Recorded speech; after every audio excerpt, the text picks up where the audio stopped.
Boa noite a todas e todos, sejam bem-vindas e bem-vindos.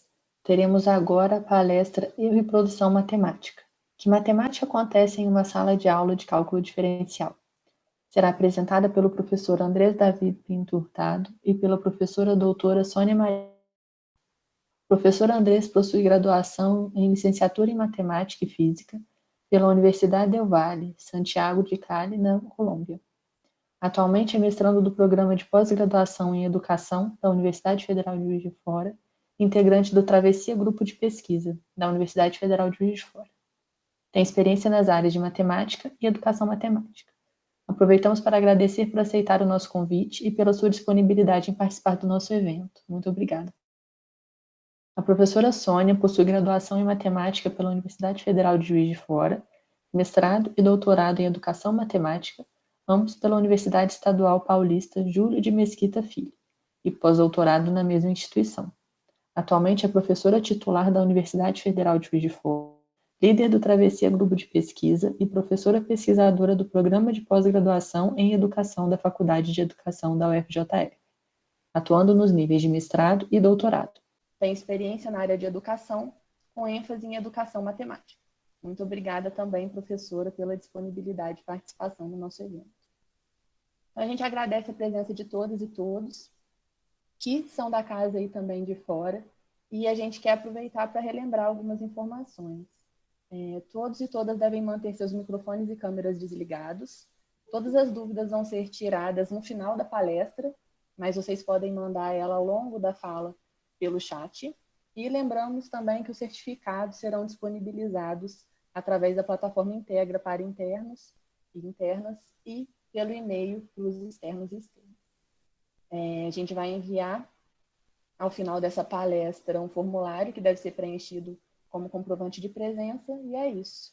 É uma boa palestra para todos e todas, e qualquer coisa, eu, Letícia e o Daniel estaremos aqui à disposição.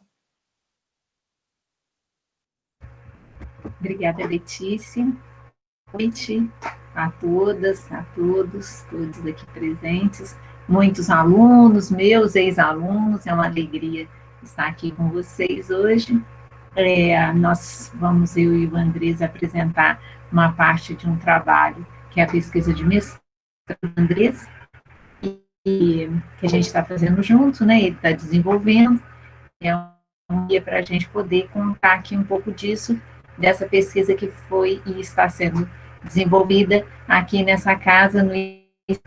Então, o distanciamento social está trazendo talvez um pouco dessa proximidade, né? A gente distante está começando a se aproximar. Então, para a gente é uma grande alegria estar aqui, né, Andrés? E eu vou passar a palavra para o Andrés, nós vamos apresentar o trabalho dele, em linhas gerais, e depois eu volto um pouquinho do lugar desse trabalho nas pesquisas que a gente vem desenvolvendo na Travessia, colocando aí que nos inquieta, que é isso.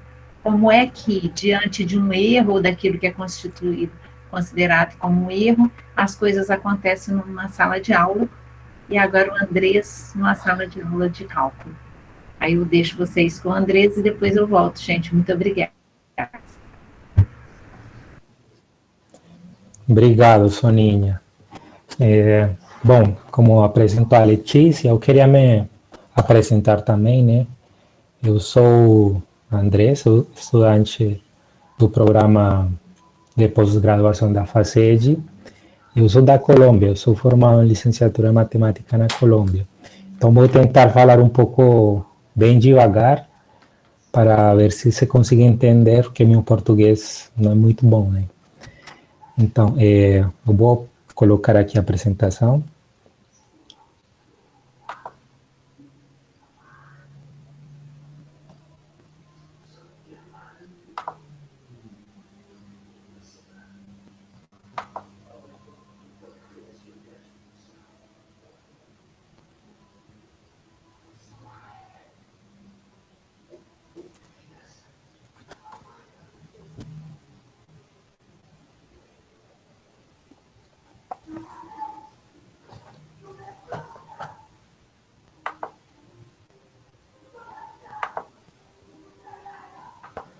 Ô, Letícia, você pode me avisar se já apareceu? Para mim ainda não.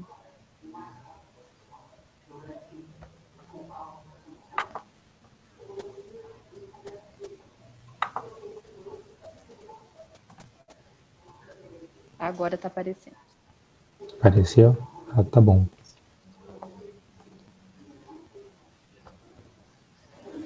Então, o tema que a gente está tentando apresentar hoje tem como título o erro e a produção matemática que acontece dentro de uma sala de aula de cálculo, né? Especificamente, numa parte dessa área da matemática, que é chamada de cálculo diferencial, que seria a disciplina de cálculo 1, né? Comumente ela é chamada de cálculo 1, né? En aquella disciplina donde se apresentan conteúdos referentes a números reais, né, funções, limites, continuidade, derivadas e aplicações da derivada. Então, como a Soninha já apresentou, é uma pesquisa que estamos fazendo em conjunto e eu tentei, né, fazer os slides com uma apresentação mais ou menos de 30 minutos, 35 minutos, mostrando uma parte daquela pesquisa. Então, naquela apresentação, eu vou tentar, num primeiro momento, apresentar o contexto problemático, né, o que me chama a atenção, né, nessa pesquisa, o que é o objeto de pesquisa, né, especificamente dentro da sala de aula. Depois vamos falar um pouco sobre a imagem dogmática do pensamento, né? Qual configuração ela tem dentro da sala de aula e que tipo de matemática, a que tipo de matemática ela está associada. Seguindo essa lógica, aí encontraríamos a discussão sobre o erro, né? O erro e a produção matemática. E, finalmente, se farão algumas considerações respeito à apresentação. Então, vamos lá. Então, eu queria começar com uma pergunta que ela atravessa a pesquisa. E a pergunta é: o que matemática acontece em uma sala de aula de cálculo diferencial, cálculo 1? Né? Então, vamos tentar não responder, sino mais bem problematizar essa pergunta ao longo da discussão. Então, bem, vamos começar primeiro com o cálculo diferencial, como já falei um pouco. Ela é uma disciplina, né, que ela é oferecida pelo Departamento de Matemáticas, né, associado ao ICE. É uma disciplina semestral que ela tem 4 créditos, né, uma carga horária de 4 horas semanais, né. O nome da disciplina está associado ao código MAT 154, né, o cálculo 1.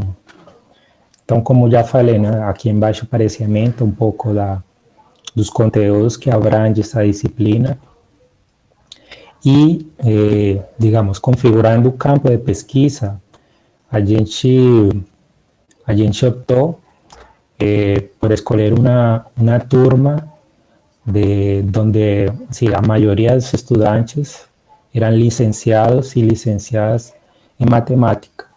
A turma escolhida foi um grupo da turma da noite, né? Porque tenho entendido que o ICE tem um programa no qual os estudantes entram a um curso de ciências exatas e depois escolhem qual que é a disciplina, qual que é a carreira que eles vão escolher, né? Então, neste caso, os estudantes do primeiro semestre já tinham escolhido, né, licenciatura em matemática. Então, o que acontece com este grupo? O grupo, ele apresenta, digamos que é um grupo homogêneo, né? Ele tinha 76 estudantes, né, na primeira aula e que estavam matriculados 76 estudantes. Então, falando um pouco sobre esse grupo, eu fiz uma participação dentro do grupo, eu segui durante todo o semestre as aulas do grupo, fazendo uma observação fazendo uma observação e anotações das coisas que iam acontecendo dentro da sala de aula. Então, eu tive a labor de pesquisador e a labor de estudante também. Então, eu estudava os conteúdos, fazia questionamentos, fazia os fazeres dentro da sala de aula. E, então, esta sala de aula de cálculo de licenciados constituiu o campo de pesquisa. Então, no final do ano 2019, digamos que tivemos algumas estatísticas dentro do curso. Então, falei com o professor, eu tive acesso a alguns dados da pesquisa, e aí comprovamos que o 22% dos estudantes, que eram aproximadamente uns 17, foram aprovados no curso. Então, aqui aparece um dado bem crítico, né, dessa coisa da aprovação, a evasão, né, e o fracasso, né, que normalmente se vê nesta disciplina. Os 58% desses estudantes, né, foram reprovados por nota, ou seja, os estudantes fizeram todo o curso, fazendo cada uma das provas, lembrando que são 3 provas, fizeram cada uma delas, e no final, né, a média das notas não conseguiu atingir os 60%. E o outro 20% que resta, eles foram reprovados por infrequência ou foram alunos que trancaram na disciplina. Então, por aqui, vamos ver se mostra. Bom,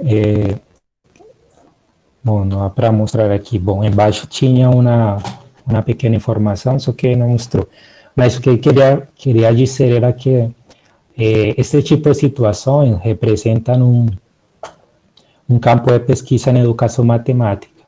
Então, esse fenômeno que se apresenta agora a nível local, ele também se apresenta tanto a nível internacional.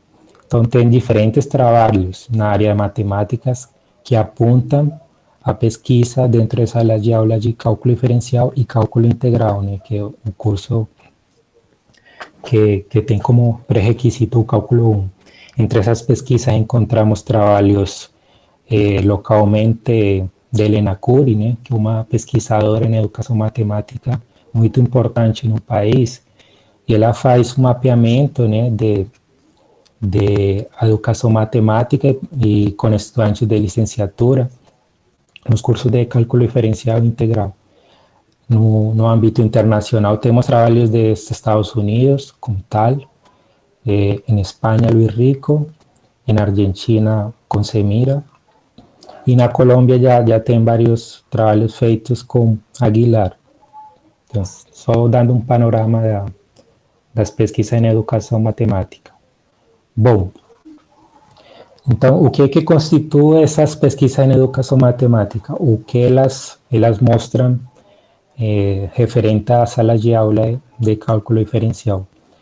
Então, Clareto, né, que nos acompanha aqui, ela percebeu que as pesquisas realizadas em sala de aula, elas estão constituídas como solucionadoras de problemas, né? Então, as pesquisas que querem dar solução às problemáticas que estão colocadas dentro da sala de aula. Então, por exemplo, tentar responder por que o aluno não aprende, por que o estudante errou, quais são as causas dos erros, por que o professor não consegue ensinar esses conceitos. E também as pesquisas, elas procuram essas invariantes, né? Essas invariantes ou esos fenómenos asociados às problemáticas que aparecem dentro do curso. Então, bom, Agora passamos ao campo de pesquisa, né, a sala de aula de cálculo diferencial. Então, essa aula, ela é conhecida para muitos, né, no primeiro semestre, tanto desconhecida para outros, né, porque a disciplina de cálculo diferencial, ela representa, né, uma transição entre o ensino médio, né, e o ensino superior. Então, essa transição, às vezes, é um pouco dificultosa para alguns estudantes.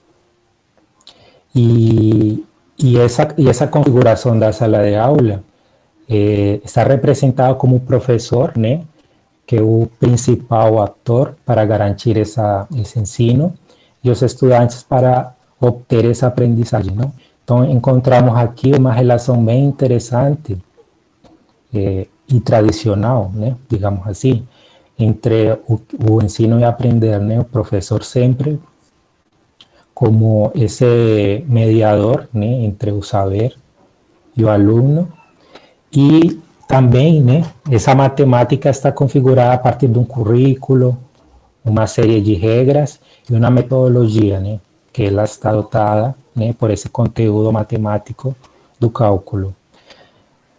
E nessa matemática, assim, o que eu percebo, né, que é uma matemática que está voltada mais para a produção, né, mais para os resultados e mais no campo da representação.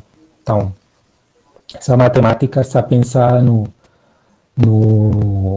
nessa relação entre ensinar com a finalidade de aprender. Então, por isso, bom, a maioria das disciplinas de cálculo, elas têm umas certas avaliações, né?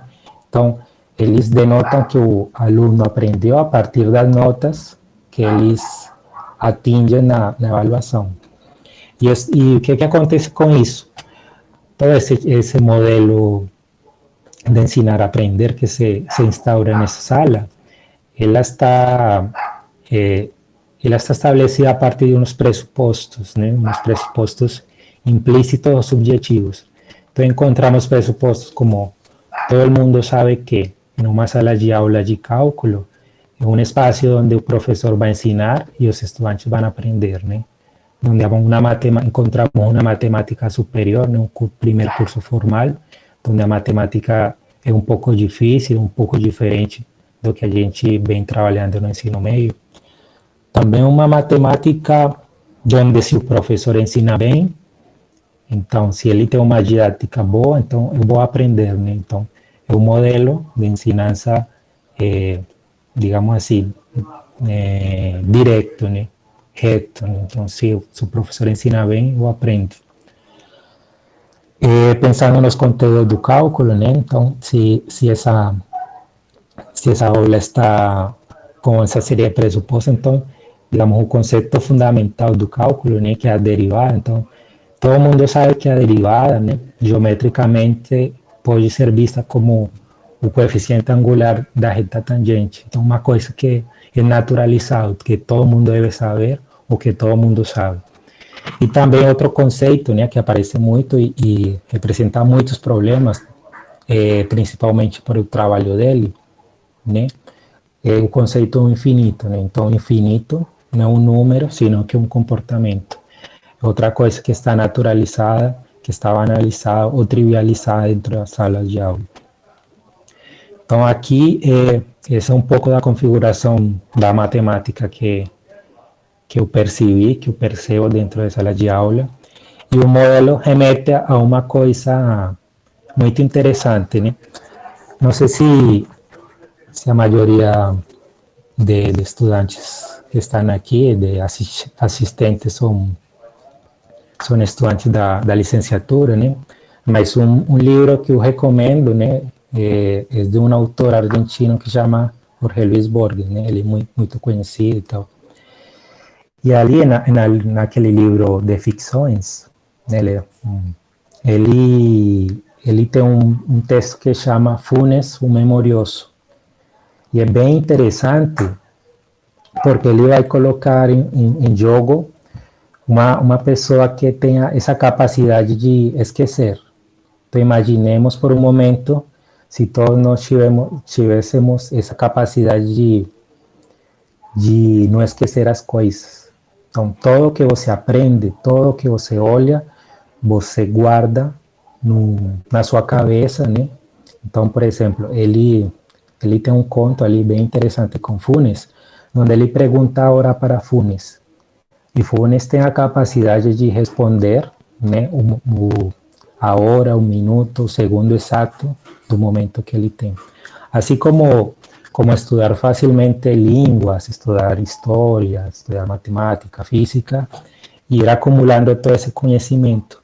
Então, é um pouco o que se estabelece nessa relação, né, entre ensinar e aprender, né? Então, o estudante está ali, né, com essa, visto como com essa capacidade de assimilar todos os conceitos, dar conta de resultados, de procedimentos, de regras, e está pensado como esse acumulador e reprodutor de conhecimentos. Então, esse tipo de matemática, aqui eu faço um pouco uma crítica a esse sistema, porque esse sistema, de certo modo, ele é excludente, né?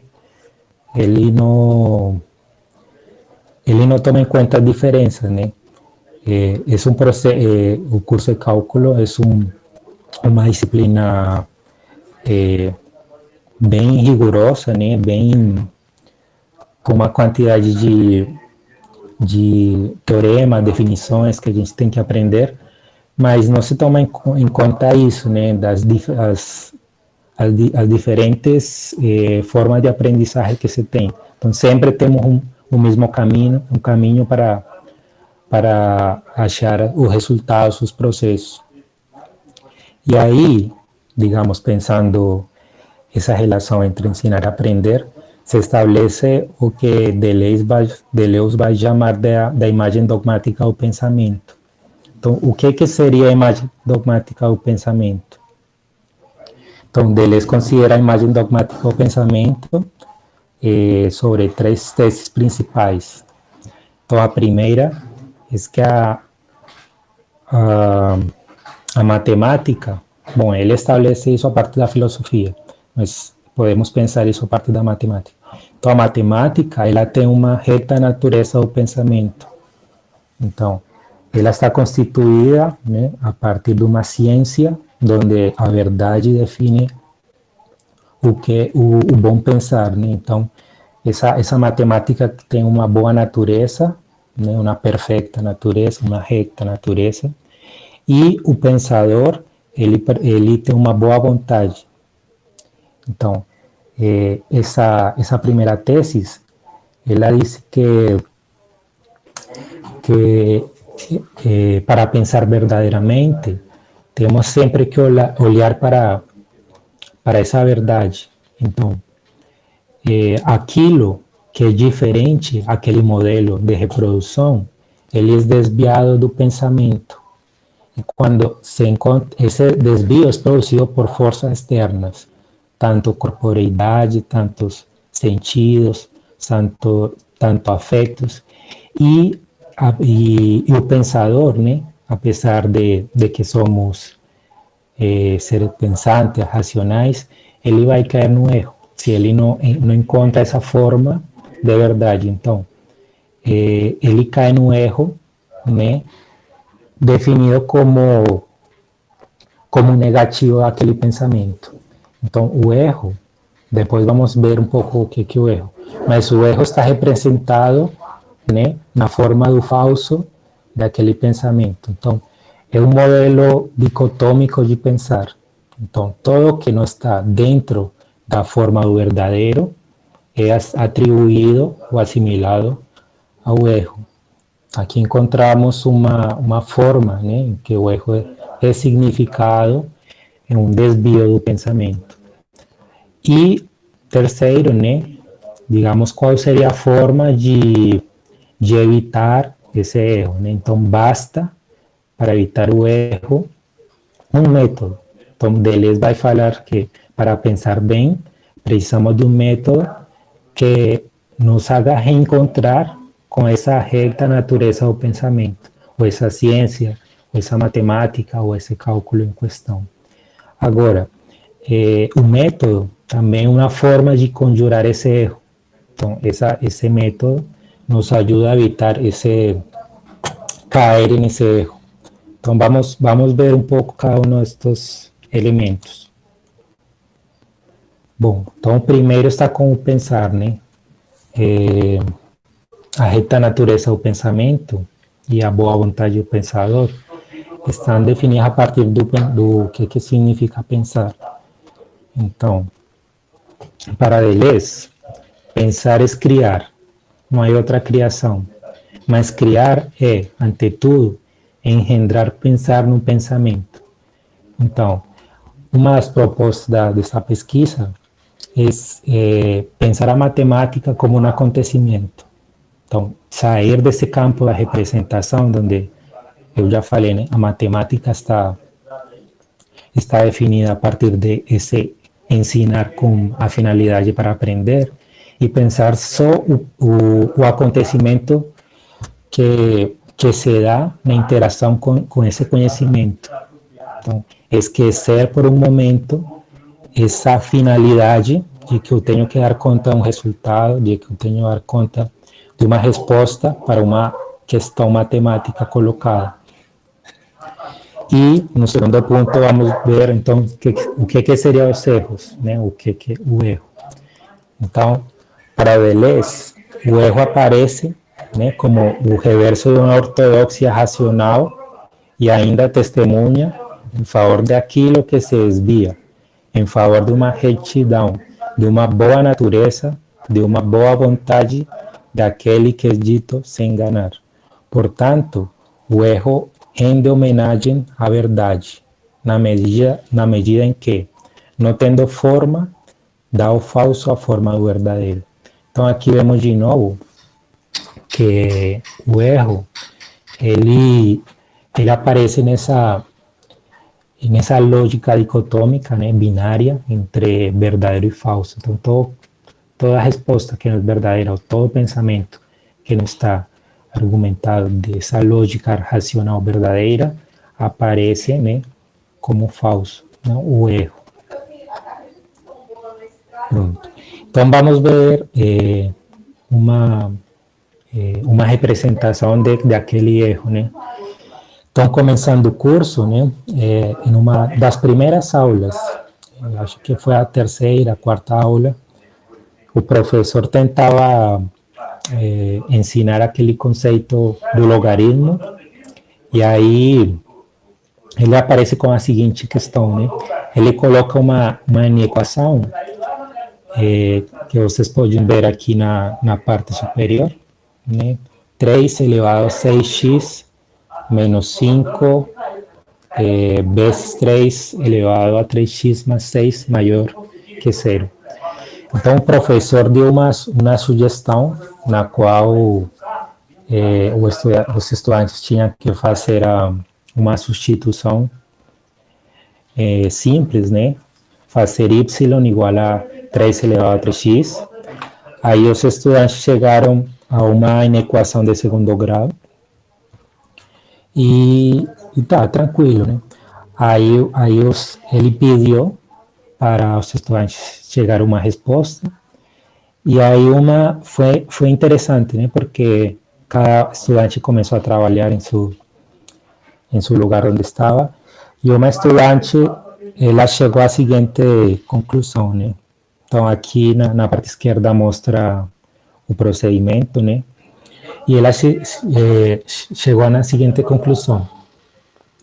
A partir dessa, vou dizer assim, parametrização, ela chegou que se 3 elevado a 3x é maior que 3, então x é maior que 1/3. Aí ela colocou em questão. Aí o professor, né, ele pegou essa resposta, colocou no quadro, e ele perguntou para toda a turma se essa resposta estava correta. Aí, tá ok, né? Beleza. Então, aí todo mundo concordou com isso. Só que, no momento que ela colocou essa questão, outro estudante falou o seguinte: o professor, se 3 elevado a 3x maior que 3, Então, no segundo caso, 3 elevado a 3x menor que 2 seria x menor que 2 terços. Aí, nesse momento, né, o estudante, os estudantes ficaram rindo dele, né, porque falou uma resposta que é considerada uma bobagem, uma besteira, e o estudante ficou se questionando por quê, né, porque se a gente olha na lógica que tem esse tipo de resposta, o estudante fez, simplesmente cortou, né, esse 3 elevado a 3x e colocou na forma da resposta anterior, né? Porque assim, se a gente pensa que existem certos pressupostos implícitos ou subjetivos, todo mundo sabe que para trabalhar, nesse caso, com uma inequação, e você achar o valor de x, você precisa usar o logaritmo. Então, é uma coisa que se considera trivial, banal, natural, né, dentro da sala de aula de matemática. Só que para ele não. Ele não está dentro disso que se considera trivial. Aí chegou essa resposta, aí foi considerado uma besteira. Então, esse erro, né, aquilo que não está dentro dessa expectativa, é considerado o falso, uma besteira, uma bobagem. E nesse sentido, temos uma pesquisa da Helena Cury, né, sobre erros, e ela considera que o erro, né, ela aparece, né, a partir de uma expectativa que é quebrada por o estudante, né? Então, você tem um conhecimento matemático que você quer ensinar, e aí o estudante quebra com essa relação ensinar-aprender, né, chegando a outra coisa e cai no erro. Então, vamos ver aqui, eu vou mostrar outros erros que aconteceram lá também. Por exemplo, aqui teremos o caso que tem um limite, né, quando x tende a infinito, e o estudante utiliza o valor de infinito, né, com a operação aritmética de resta, e chega ao resultado do zero, né. Temos por aqui uma pergunta que ele faz, né, qual é a reta tangente que passa pelo ponto P da circunferência. Então, nesse caso, os estudantes tinham que fazer o gráfico da reta tangente num ponto, dado na circunferência, e eles começaram a fazer questionamento, né? Então, eles se perguntavam o que significa ser tangente, né? Então, a reta começa no centro, a reta passa por fora da circunferência, né? Então, são tipo de questionamentos ou considerados erros, né? Então, aqui tem vários. Então, o que eu fiz com isso, né? Aqui tem o exemplo anterior. O que eu fiz com isso? Todos esses erros foram constituídos em narrativas. Então, eu pensei em trazer todas essas histórias, né, a partir de episódios ou contos. Então, no desenvolvimento da pesquisa, eu fui construindo episódios nos quais apareciam cada um dos erros e cada um dos acontecimentos que estavam associados a cada um de esses processos matemáticos. Então, e por último, aparece o método, né? Que é uma coisa que um artifício vai chamar de leis para se reencontrar com a ciência ou com essa reta natureza. Então, pensando de novo, né, nessa relação ensinar-aprender, quando essa relação não se cumpre, então o que acontece? O professor, ele vai desenhar, né, uma avaliação para tentar ter a finalidade do aprender, né? Então ele vai comprovar esse aprender a partir de uma avaliação. Mas o que acontece? Se o estudante quebra com essa expectativa, na qual o estudante não chega a essa verdade que está posta, então aparece o erro, né? Ou seja, o negativo do pensamento está associado ao erro. E se aparece o erro, o professor vai denotar essa produção matemática como negativa e vai desenhar uma metodologia, né, para ensinar de novo todo o processo. Então, esse é um esquema que eu tento fazer, né, para mostrar um pouco o tipo de método que se aplica dentro de sala de aula e o método que acontece em muitas aulas de cálculo, né? Então, essas respostas são esquecidas e aí o professor apaga tudo e tenta explicar de novo, né, deixando um pouco de lado aquela resposta do estudante. Então, aqui vem algumas questões. Vamos já.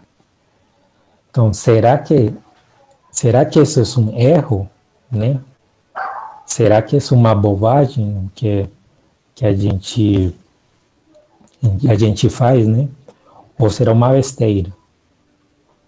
Então, aqui o que eu queria colocar em questão é uma discussão sobre o que consideramos erro, né? Se consideramos erro uma resposta, se consideramos erro aquela expectativa que não foi cumprida por estudante, ou de repente podemos considerar, né, uma produção matemática. E nesse sentido, pensar essa produção matemática não no campo da representação, né, tendo esse aprender como resultado de algo que foi ensinado, sino, pelo contrário, estabelecer outro campo, né, onde você possa experimentar com essa produção matemática, você possa interagir de outra forma, manipular com essa produção matemática. Mas aí, digamos assim, acontecem outras coisas, né? Por exemplo, temos riscos. Se a gente toma a sério essa questão do 3 elevado a 3x maior que 3, e eu tomo como verdadeiro essa resposta, o que acontece? O que pensaria o estudante ante essa situação? Ou o que ele pode produzir ante essa situação colocada ali dentro da sala de aula? Então, pode ser que aconteça alguma coisa interessante, por exemplo, ele acha uma forma de aprender, né, o conceito de logaritmo de forma mais adequada. Pode ser que não aconteça nada, né? Ele perde o tempo, né, tentando fazer coisas a partir daquilo que é colocado, ou simplesmente não dar importância, apagar tudo e começar de novo. Então, aqui é uma coisa bem interessante que eu acho que está no campo da experimentação. Então, tendo essa possibilidade de experimentar com erros em sala de aula, nos dá essa possibilidade de criar, que eu vou colocar, né? Essa possibilidade de criar outros processos de formação, né? Dessa possibilidade de desdobrar outras questões, né, na formação docente e pensar-se, né, uma educação matemática não dominada por esse pensamento dogmático. Então, esse era um pouco da apresentação que eu queria trazer, né? Aqui estão algumas referências e a continuação a Soninha vai continuar aqui com a fala. Soninha, eu vou deixar aqui, tá? Não, você pode até tirar, Andresa, acho que nem vou chegar a isso não, obrigada. Tá. Então, tá bem. Conversando aí com o que o Andrés trouxe para a gente, olhando, ninguém fez nenhuma pergunta, mas vocês podem encaminhar, caso tenham. A gente queria deixar um tempo para essa conversa, mas é sempre tudo tão corrido, especialmente nesse modo à distância, né? Eu queria trazer o lugar que essa pesquisa está ocupando nos trabalhos que a gente vem fazendo, né? A gente vem trabalhando com a gente que eu digo lá no Travessia, né? Dentro da educação matemática, com a sala de aula de matemática há uns 10 ou 12 anos, né? Pesquisas dentro da sala de aula, em que a gente procura olhar para isso, o que está acontecendo ali, né? Mas especialmente que matemática está acontecendo ali quando aí é colocado ali, né, o 17x menos x igual a 17, por exemplo, né, uma coisa que todo mundo já me ouviu falando isso em algum momento da vida, né, quem já me conhece, é isso. Né, isso é um resultado que aparece muito em sala de aula, né, tomada como dentro da matemática acadêmica, da matemática popular, né, esse erro. Então, o erro, como o Andrés trouxe, é uma expectativa quebrada, né? A gente tem a expectativa de que depois que eu ensino que 17x menos x dá 16x, que quando eu perguntar, que a resposta seja 16x. Quando vem uma resposta como essa, aparece a quebra dessa expectativa e, portanto, isso toma um erro. Um erro dentro desse entendimento, né? Tem um modo de entender o ensinar e o aprender que nos interessa muito investigar, né? Que é a ideia de que alguém aprende porque ensina. E sempre que alguém ensina, alguém aprende aquilo que foi ensinado. Se há algum problema nisso, né, quando alguém não aprende o que foi ensinado, há um problema de conexão. E esse problema é um problema normalmente taxado como problema de método. Basta eu criar um método em que eu consiga ensinar aquilo que precisa ser ensinado. Lembrando que as pessoas são inteligentes e a matemática tem uma boa natureza. A matemática é inteligível.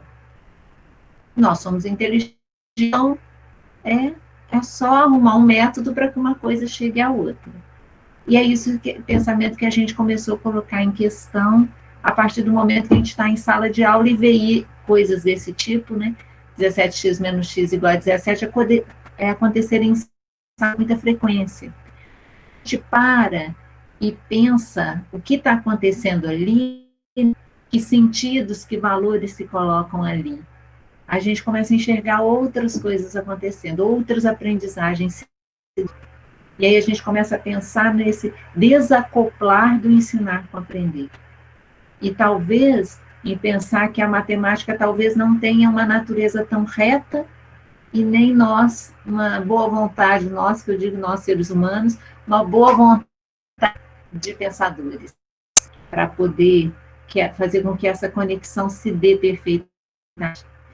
Né? E se a gente conseguisse pensar que pensar é criar, como o Andrés trouxe do Deleuze, então não há outro pensamento que não a criação. Talvez pensar que a matemática é a disciplina que desenvolve, né, o pensamento, o raciocínio, talvez seja pensar que a matemática seja o espaço em que a criação possa se dar, em que possa se engendrar, pensar, né, um ato de pensar e de criar, num pensamento já, sei lá, 17x menos x igual, né, 17. E o que isso acontece, o que isso desdobra, tem sendo investigado por nós, assim, há uns 10, 12 anos, e a gente tem chegado a algumas conclusões, digamos assim, né, que o Andrés está tratando agora no ensino de cálculo, que é a primeira vez que a gente trabalha com isso no ensino superior, que é, talvez, a hora da gente pensar no desacoplamento do ensinar com aprender. Isso é uma questão que aparece por aí. Não, o ensinar tem uma função, uma medida, o aprender tem outra. Talvez eles até se encontrem em algum momento, mas o objetivo, a finalidade do ensinar talvez não seja o aprender, ou talvez não seja só o aprender, né? E talvez o aprender se dê independente desse ensinar. Isso coloca um grande problema para a educação, e especialmente para a educação matemática, para uma educação matemática, né? Que lida com essa questão do ensinar e do aprender. E se não é isso, então, né? Se a educação matemática não se dedicar só a isso, o que mais ela se dedica? Então, muitos problemas são trazidos a partir disso aí, né? De um problema simples que a gente encontra em sala de aula e que é banalizado em sala de aula, achado como André, ou como um erro, né, quebra de expectativa, ou como uma besteira que precisa ser desconsiderada, perdão, como uma bobagem que precisa ser desconsiderada, ou como uma besteira, que é algo meio meio animalesco que aparece ali, que eu também preciso eliminar aquilo do movimento do pensamento, né? Então, o pensamento tendo aquilo como fazendo parte dele mesmo, faz parte do pensamento, né? A bobagem, a besteira, talvez, né? A gente tinha combinado, né, com a organização, e eu estou aqui com o relógio bem na minha frente, da gente deixar um tempo para essas perguntas, né? Eu falei bem rápido, tratei 12 anos em 12 minutos, e aí para deixar que a gente possa interagir um pouco, conversar um pouco, tratar de questões. É muito difícil falar assim para quadrinhos, sabe, para janelinhas, né? Tem sido uma experiência muito interessante, digamos assim, que é aprender a falar para sem ver as carinhas, né, que pelo menos o Daniel apareceu agora para mim, pelo amor de Deus. Sim, professora, é que surgiu uma pergunta, duas perguntas, na verdade, né? A Tatiana Aparecida Gouveia está perguntando sobre os 58 reprovados lá do início dos slides, se eles fizeram todas as avaliações. André, você quer falar? Tá, eu vou falar sim. Então, esse 58%, né, ele representa 44 estudantes, né, que eles reprovaram o curso e no final eles todos fizeram as avaliações, né. A gente foi percebendo que gradualmente, por volta de 3, 4 estudantes, né, em cada uma das avaliações, começava a desistir, né? Então a sala foi ficando um pouco vazia e no final ficaram uns 50 estudantes, né? Nessa contagem. Então todos eles fizeram as provas, né? Eles foram reprovados porque não atingiram o valor mínimo que era os 60%, né? Dos pontos. E falando do resto, né, daquele 20%, alguns deles trancaram e outros foram reprovados por infrequência. Então, isso configura, digamos assim, um valor bem crítico, né, que estabelece não só nessa sala de aula, sino a nível local. Teve uma pesquisa que foi feita em 2017 pelo programa de educação matemática aqui na UF, que agora não estou lembrando o nome do doutor, mas ele foi orientado por o professor Etcher. E ele, naquela pesquisa, ele olhou um pouco essas práticas que se tem em algumas universidades públicas e privadas para, de alguma forma, evitar essa deserção, essa reprovação. Então, um trabalho recente, né, feito ali na UF, que mostra que essa reprovação, né, está presente no Brasil, como todo, na América Latina e no mundo. Então, não sei se isso responde à pergunta.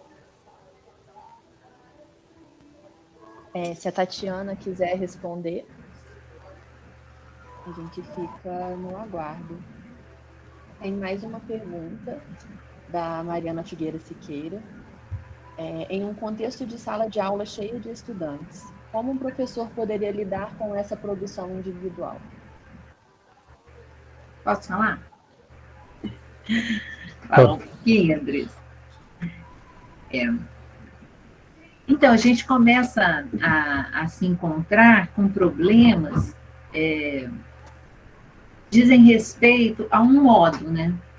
a gente tem um modo, por exemplo, um modo de lidar com uma sala de aula, nesse caso são 76 estudantes, né? Um modo de lidar com o conteúdo, que pode, às vezes, produzir um número alto de reprovação, e isso aqui não vai nenhum juízo de valor em relação ao professor, nem em relação aos estudantes, né? O estudante não foi à prova, ou não estudou, ou não se interessou, ou o professor, não, é uma questão de compreender que existe um modo de entender o pensamento, a matemática, que está por trás disso tudo. Então, nesse modo de entender, em que um ensina, né, um professor ensina claro de que o aluno aprenda aquilo que está sendo ensinado, é isso mesmo, não tem saída, porque não tem jeito de um professor olhar 76 produções. Só teria jeito se o objetivo fosse outro, né? Se a gente entendesse que aprender matemática é produzir matemática. E aí toda a configuração se modifica, né? Não sei se o André tem uma coisa a mais nisso, mas essa questão que eu quis falar, porque parece problemas de uma ordem que se encontram com problemas de outra ordem, e aí parece que não, eles falam, né? Para eles se falarem, a gente tem que colocar frente a frente um ao outro e começar a perguntar do ponto de vista político, do ponto de vista estético, ético, né? Qual é o valor e o sentido de eu ter uma de aula com 76 com esse número de reprovação? Qual é o modo que o valor e o sentido ouvir esses estudantes, né? Então, tudo isso precisa ser valorado, não tem nada prévio, né? Então, a gente está aqui dizendo que é bom provar e nem que é bom que todo mundo aprenda, né? A questão é que as coisas, é o modo como as coisas vêm funcionando, né? Não sei se ajudei muito, não sei se o Andrés quer falar alguma coisa. Não, eu acho que é isso mesmo, Soninha. E a questão é, aqui estou vendo uma resposta da Tatiana, né? Aí, bom, uma coisa que eu não falei foi que aí eu considerei somente os estudantes de licenciatura em matemática, né? Então, aquela porcentagem que aparece ali está nos estudantes que fizeram as provas, sim, porque naquele curso também tinha estudantes de física, de engenharia. Então, o trabalho, né, foi pensado principalmente com esses estudantes, né? Então, essa contagem que eu fiz foi com os estudantes de licenciatura.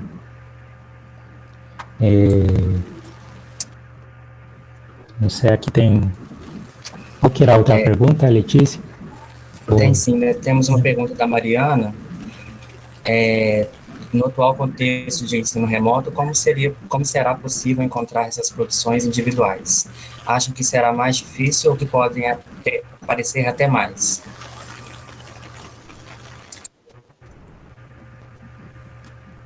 Bom, eu acho que assim, com o ensino remoto, é um campo que temos ainda muito por explorar, né? Então, eu diria que é um campo que a gente tem que experimentar, né? Tem que deixar acontecer algumas coisas para ter uma ideia, né? Porque algumas pesquisas desenvolvidas no ensino à distância, elas mostram que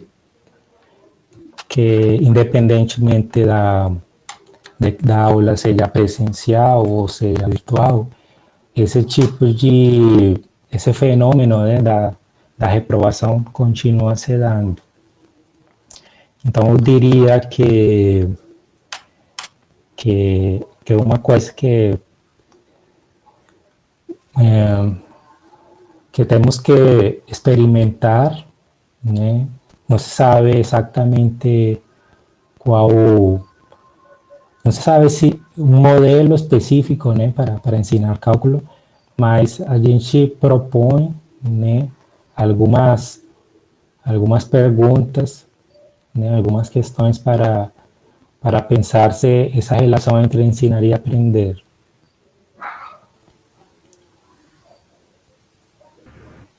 Eu queria falar só um pouquinho sobre isso, é o ensino remoto, que está assolando aí todos nós, né? Talvez tenha a ver com uma questão anterior, que é mesmo de concepção, para depois a gente chegar nisso. Né? Entendo isso, né? Sendo a produção matemática como efetiva produção, ela vai se encontrar o tempo todo, assim, porque uma questão isso acontece o tempo todo, tudo, produções, né, produções matemáticas o tempo todo. A gente não, como professor ou como pesquisador, a gente não enxerga tudo que acontece. Agora, a questão é você, como professor, cada um de nós, né, tá alerta a isso, né? Que é isso que está acontecendo. Esse movimento é produção, é movimento, né? E isso faz toda a diferença quando você está no ensino remoto ou presencial, o que quer que seja. Agora, a questão do ensino remoto, ele está tomando uma forma perigosa, né? Que é quase que como uma instrução, né? Então, o modo de acesso, então, eu faço um estudo dirigido uma instrução, o outro aprende e reproduz. Talvez no ensino remoto seja mais fácil a reprodução de alguma, talvez, né? É o que o Andrés falou, a gente precisa de tempo de investigar. Mas a questão para a gente, talvez, como é que aí a pergunta foi feita, né? Como é que eu acesso essa produção? Como é que eu abro espaço para que essas coisas... Porque que elas vão estar acontecendo, gente, elas vão estar, isso eu não tenho a menor dúvida.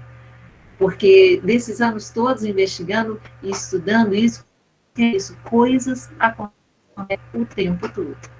Produções acontecem o tempo todo. A questão é como é que eu dou ouvido a isso? Como é que eu produzo, nessa ideia de ensino remoto, uma condição para que isso apareça, né? Ou nessa ensino remoto, ou mesmo na minha sala de aula tradicional. Acho que o problema permanece. O método é outro, a forma é outra, mas o problema ainda é o mesmo. Como é que eu, acreditando no mundo em movimento, na matemática como produção, na matemática como e, portanto, como criação, em acreditando nisso, em firmando isso, eu afirmo isso na sala de aula e crio dispositivos para que isso aconteça e apareça. Talvez acho que esse é o problema, tanto na sala tradicional, quanto agora na sala de aula pelo ensino remoto.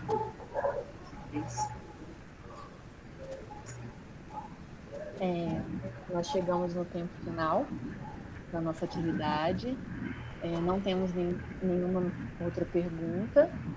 Se vocês não tiverem mais nada a acrescentar, eu queria encerrar a palestra. Eu quero só, assim, agradecer a oportunidade de a gente estar aqui, dizer que é isso, como é que a gente cria nessas questões remotas, à distância, lugares, né, espaço de discussão. Eu acho que vocês, assim, queria parabenizá-los, né, parabenizá-los pela organização desse evento, que reuniu mais de 60 pessoas em torno de um tema. Isso não é de jeito nenhum, sabe? Isso é muito bacana. E a gente também vai aprendendo aos poucos a criar esses espaços de conversa, de discussão. Então, queria parabenizar a organização de vocês e agradecer muitíssimo por estar aqui, as pessoas queridas, né, Letícia, Daniel, que são então, e já vi aí também, tá aí Mariana e Karen, né, eu vi que chegaram umas pessoas, que assim, é muita alegria para a gente estar aqui com vocês, e eu mesmo, esse trabalho que vocês possam continuar criando espaços de discussão entre nós. Muito obrigada. Vai lá, Caio. Então, eu queria também agradecer, né, a participação de todos e todas. Eu acho que é um espaço bom para todos, né? Parabenizar também os organizadores do evento, né? Que estão conseguindo mostrar alguns trabalhos, né? Na área de matemáticas e, neste caso, na educação matemática. Então, obrigado pela oportunidade e qualquer dúvida, podem se colocar em contato para conhecer um pouco mais, né? Do programa, do NEC, da travessia também. Então agradeço a vocês. Então, em nome da comissão organizadora, eu queria agradecer a todos e todas que participaram dessa palestra. O link do formulário, né, de presença já está disponível no chat, já foi enviado. E a gente espera que todos e todas tenham sido grandemente enriquecidos com essa atividade. Então, um abraço e boa noite. Boa noite. Obrigada.